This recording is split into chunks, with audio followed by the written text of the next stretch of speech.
morning, ladies and gentlemen. I have to admit, I'm overwhelmed already. This is the first time I'm addressing an auditorium full of technology-related leaders. I will take you a step back, probably, talking about macros. Uh, why this is necessary is because we need to look at the ingredients which are going to be important in helping us leverage the technological advancements that we're talking about. So we need to step back and look at the various macro picture and what is necessary to really take and make India a superpower, whether it is an economic power, technology power, but we'll have to go step by step. So let's get started with, like I said, we should first look at what's happened in the past 1 decade. A lot of progress is underway, but we also need to see what lies ahead.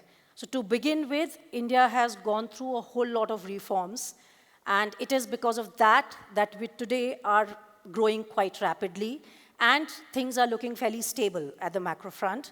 So one very important reform that has happened is that, like 10 years back or so, India used to talk about multiple objectives with a central bank who had to handle sometimes growth, sometimes inflation, and India has gone through a phase of very high inflation. 10 years back, we used to have double-digit high inflation. That is not to say inflation is not yet a challenge, but we have come a long way. Inflation used to be 10%, 11%. Today, we are probably in the range of 5 to 6% on an average. So that is one important focus that has changed for the central bank.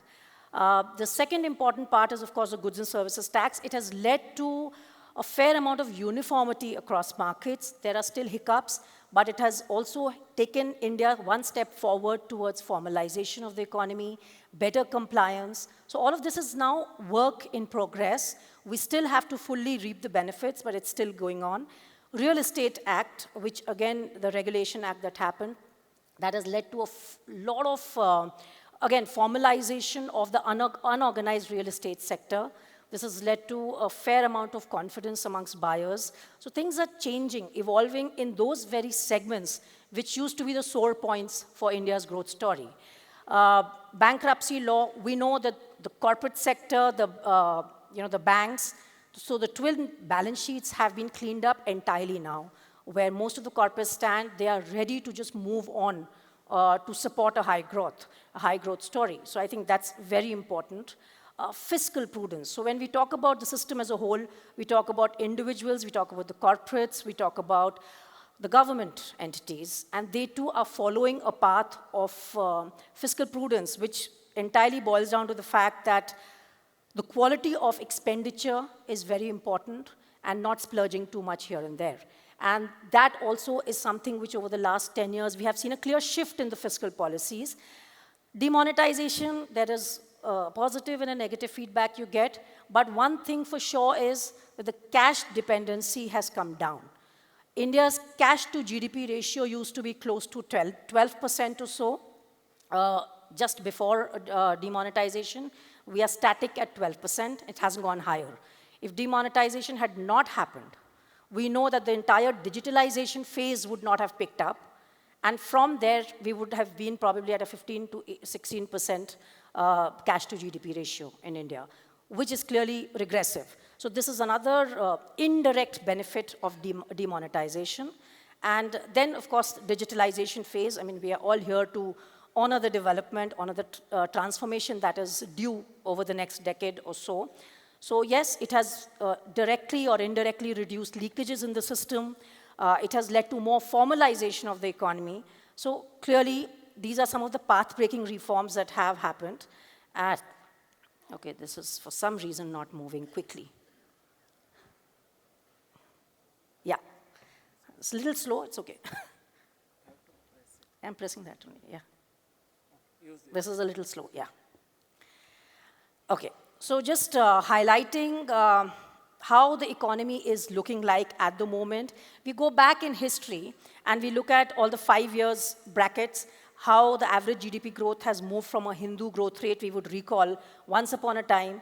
So an average of 1990-94, 4.6 to 7.4% 5-year each periods that we look at. Of course, the last 5 years have been plagued with a pandemic and then the bounce back. If we remove the 2 years of a plus and a minus, then what we get is an effective growth rate of 6.3%. Having said that, India has been growing at a pace, all the 10 years of reforms that we talk about, we would have probably grown consistently in real terms at 6.5% pre-pandemic, if that phase was to continue. At the moment, what's really happened is there is a permanent loss in output that we have seen. And now, to bridge that gap, India should ideally grow at 7.5% real GDP growth. Now, I would say realistically, with business as usual, 6.5 to 7 is a fair assumption. But 7.5% requires a lot of productivity enhancements. It requires a lot of efficiencies to set in. That's when we can probably bridge this gap by the end of this decade. But in nominal terms, India is there. Why? Because obviously inflation is managing that. So that's not really a problem. But let's look at forward. Just we'll fast track and let's go 5 years and then 10 years and then another 20, 25 years or so. This is the vision for 2047 that India, the government has set. And this is something which is important because policies are driven accordingly. You have to drive policies accordingly if you're serious about achieving any of these objectives. Now, if you just look at the chart on the right-hand side, the time taken for nations to transition from a low-income category to a medium income category and then to a developed income category. It is on an average, it's very easy for a country where we are, for example. India's per capita income is around $2.5 thousand. And from there, to go above $4,000 by end of this decade is a manageable deal to the extent that, if we just grow, like I said, business as usual, it should not be a problem. The problem comes is of the middle income trap that every economy has a risk of getting into. And that's where the transition from an upper middle income category to a developed income category becomes very difficult. On an average, history tells us that about 18 to 20 years it takes for an upper middle income category country to move to a developed income category. So for that, we need is that extra zinc factor. That is what I'm trying to highlight. But the government does aim at that, and that's where the per capita income, if we look at, from a current about 2,500 to 18,000 plus, that's a category for developed income per capita to be increased to. So this is something which is the plan. This is what the government is targeting, and hence the policies have to be driven backward. So taking this forward, what are the key focus areas which are necessary, which we need to harness to ensure that we can really, if not necessarily attain exactly the estimates which the government is giving, but at least approach and hope that we will approach to those levels. Firstly, we have talked about directly or indirectly about demographic dividends. I'll get a little deeper into this, but so clearly India, we all know, we have the demographic dividends. It's a boon and a bane problem. To an extent, I saw discussions were being done in the previous presentation as well, and on how to handle that demographic dividend, right? How to ensure that labor remains relevant. And that is something which we'll have to figure out. So one is, of course, demographics, wherein it is the consumers of the world, India can be and is, of course, the workers of the world and the officers of the world. Three important categories we address this. So I call this India's growth story, optimism with caution. Because, we have a lot of ifs and buts. We all can talk positive, but the fact is our demographics itself is something which we have to focus immensely on to really achieve what we really are targeting. And hence, I'll get into a little, but the focus is again on infrastructure, CapEx, which has been there as a policy focus. Not really too much to worry on that front. Digitalization, again, I think, enough, you all are the best people to know how well we are moving there. The government is focusing also on manufacturing sector. So while India is a service-led economy, and it will continue to be, there is a drive to promote manufacturing, also because inherently somewhere, the labor market is, we need sectors which are labor intensive also because of the nature of education level, which is there. There is a lot of, I would say, inequality, right? We have education, we have the rural sector, we have the urban sector, we have the level of education which is very fragmented. So keeping all of that in mind, the manufacturing focus in India has to still continue, although that cannot be the key driver, and India can never aim to replace China as a factory of the world. So that model, which historically, from a agrarian revolution to a industrial revolution to a service revolution is not necessary. We don't have to replicate that. We just have to focus on the service-led revolution in India. But we have to also continue to focus on the needs, domestic needs of the country, and hence manufacturing sector remains also the important aspect. Then, of course, energy is something which is extremely important, and hence, the carbon footprints, the climate change disruptions, they are going to be extremely crucial in defining a country's growth or development going ahead. And that is going to be a challenge and an opportunity both, I think. So that is another important aspect. And then with all of the development that we talk around also comes, creative disruptions. We have to face, accept, adapt to various disruptions across all sectors clearly, and that's how we will be able to step forward. So this is something which I think is a gist, but just stepping on a little more detail into demographics, I think it's necessary, as I said.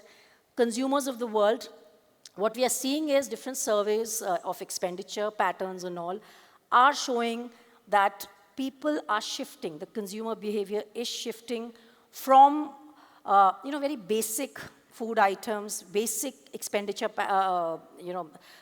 categories to a little more higher-end discretionary section. That means Indian consumers' willingness to spend is improving. And I think that's very good, and it's a very positive development, because that's exactly how we will be able to harness the consumerism of the big base in India that we have. That is clearly there. The second aspect is, of course, the fact that if you look at how the income pyramid has moved over the last 10, 15 years and what is expected going ahead. So it's no more a standard pyramid. It is more approaching, slowly and slowly it will be approaching an inverted one, wherein there is degrowth in the lower income bracket households, and slowly, highest growth will be visible in the higher income bracket category. And hence, that also aligns with the fact that discretionary segments will be doing far better. So more scope for services led growth there also. Then comes the demographics part, wherein we are talking about workers, officers. Yes, India gives 1/3 of our graduates are maybe a little more. This was a little dated survey which was done, but little over 1/3 of our graduates are STEM graduates. So it sounds good, but again, there are surveys which have been conducted, there are tests which have been conducted on employability of those STEM graduates, and that just shows that only 52% probably are employable. So I think the adequacy of the skills that are necessary, so skill sets that are necessary is probably not adequate at this point in time.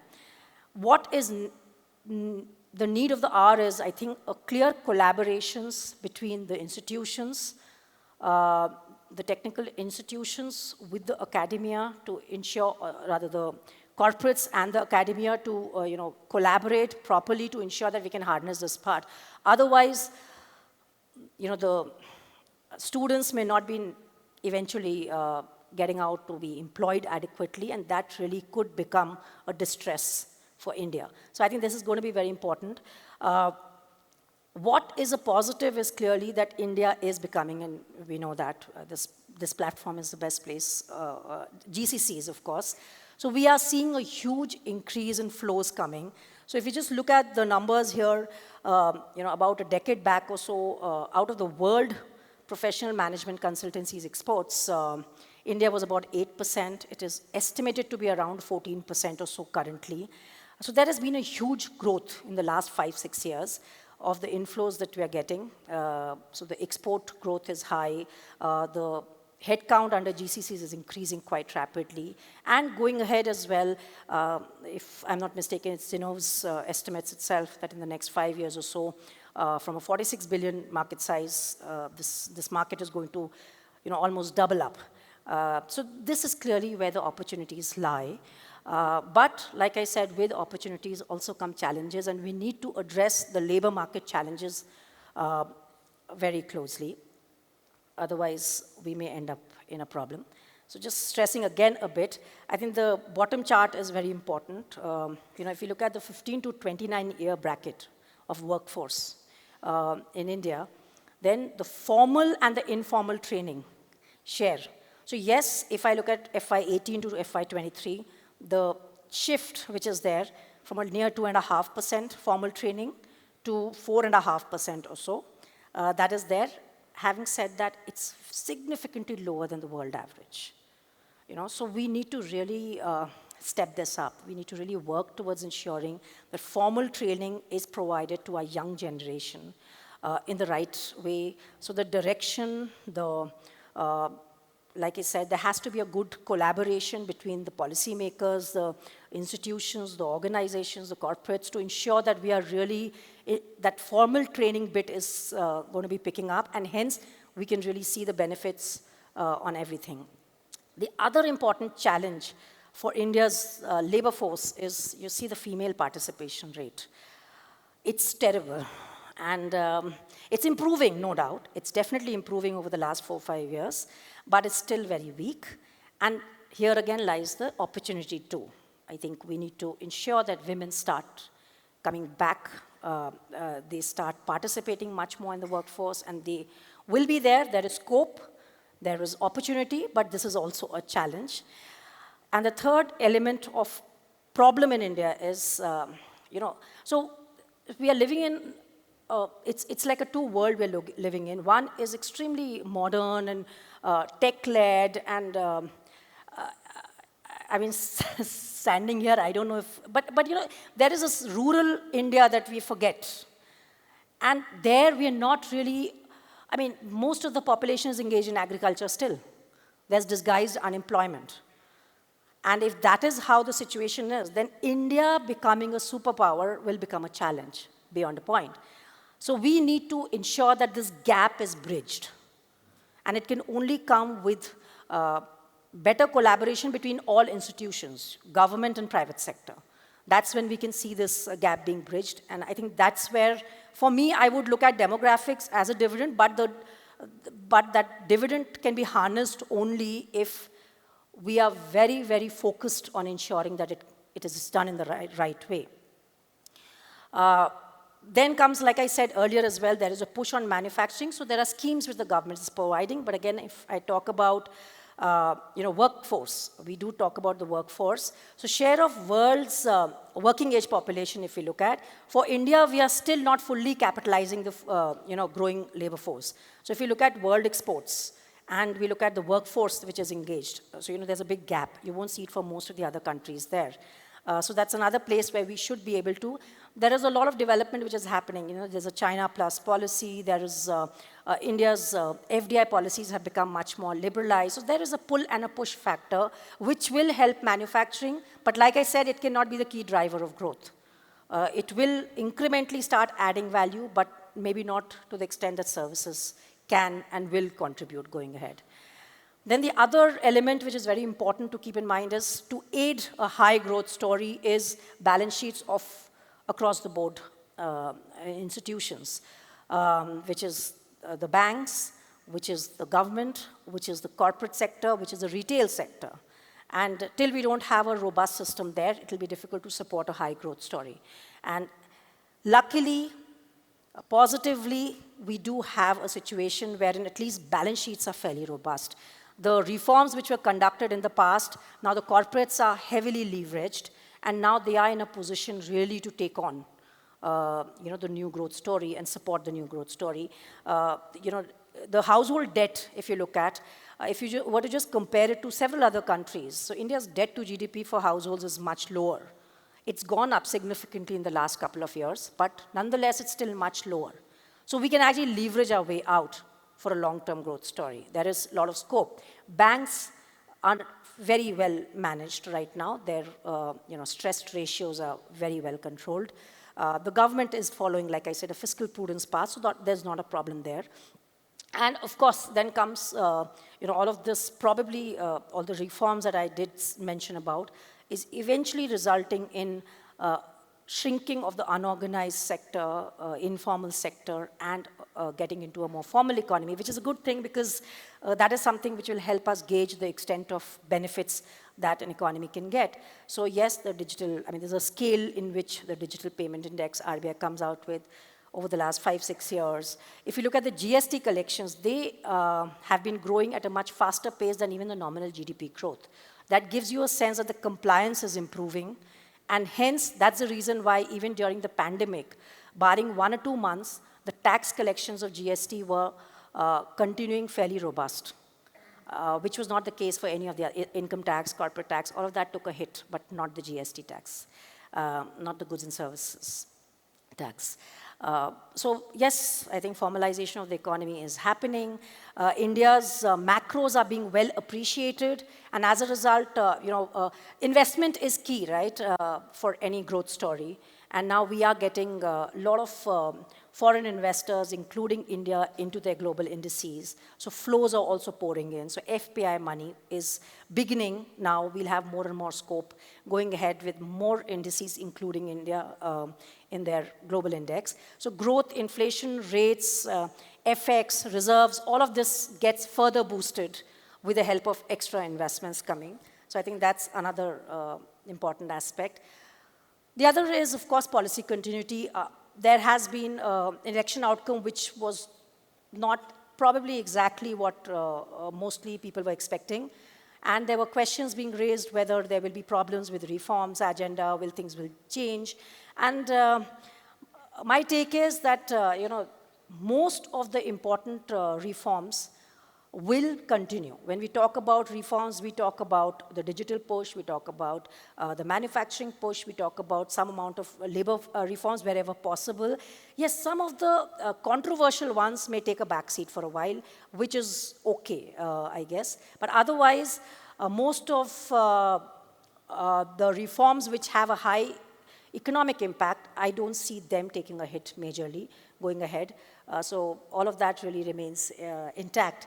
And hence, I don't see a deterrent to growth there. So just summarizing, India is well poised, but like I said, our policy focus has to be in a proper integration of the economy between the rural and the urban, between a better education system. The soft skills is where the government has to focus on. There has been a lot of focus by the government on the physical infrastructure until now. It is about time that the focus also now shifts towards soft infrastructure. So health and education, two important things to really take India to begin with upper middle income category and then maybe are developed by 2050 or so. But yes, I think that's how it is. And yes, that's it from my end. Thank you.